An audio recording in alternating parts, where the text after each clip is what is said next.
The most important thing is getting your inside foot and your inside hip working, because that's your connection with your hooker.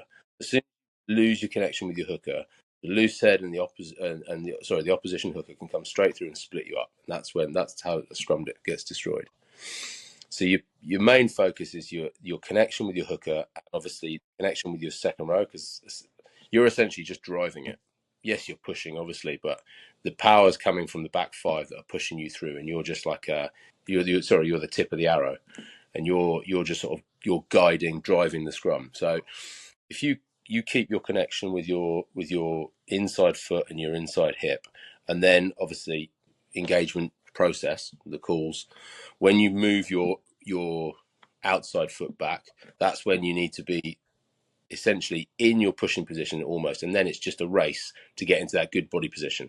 If you get into the good body position quicker than the loose head, chances are you're gonna have a good stroke dominant scrum. And is there any tricks to, like, once you're on that bind just before going in on the set? Are there any little tricks just to basically get into a better position? Are there any like little ways you can get your head into underneath Yeah, quicker or? I mean scrums are relatively clean these days, but essentially all you've got to do is the biggest focus is getting your feet and your body position into a place where you can quickly get into that optimal pushing position. The way you can disrupt or make your dominance is on the bind. You make sure that the loose head knows what's coming. You have a good bind on the. You have a good when you're binding on the loose head, you know that they're going to know that something's coming. So you can do a relatively good job with the bind just by slightly pushing with your arm. You're not allowed to push really, but if you bind, let's say bind hard, for want of a better phrase, and exert yourself there, then in the process of the bind and the engage, you can move the loose head's head slightly out. Obviously, he'll be trying to do exactly the same. Stop you doing that and trying to put your shoulder into a slightly worse position so that he can get the better position, get under your chest.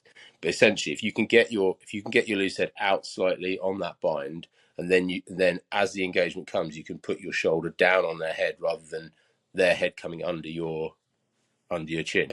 My mind, well, the change of mindset really was focusing on process more, and not worrying about the scrum before or what's going on in front of you, or how tired you are or whatever it is. It's sticking to a process, having your foot position the right thing each time, and that's completely specific to each person. Someone's got long legs or short legs or long body or however that is. You've got like a Carl Heyman who's like 6'4", or you've got a little prop like me who's 5'11", and that's going to have a major effect on where you put your feet, how you bind to your hooker, how far you pop your shoulder out, all those types of things. So once you get comfortable with what works for you, you then got to kind of put that into muscle memory and remember, right, this is where my foot needs to be, this is where my shoulder needs to be, this is how far in front of this hooker that I need to be, and then just remember each time, just complete the process. If you have a bad scrum, forget about it. Next scrum, go again. If it's a good scrum, forget about it. Next scrum, keep going, and just trust the process.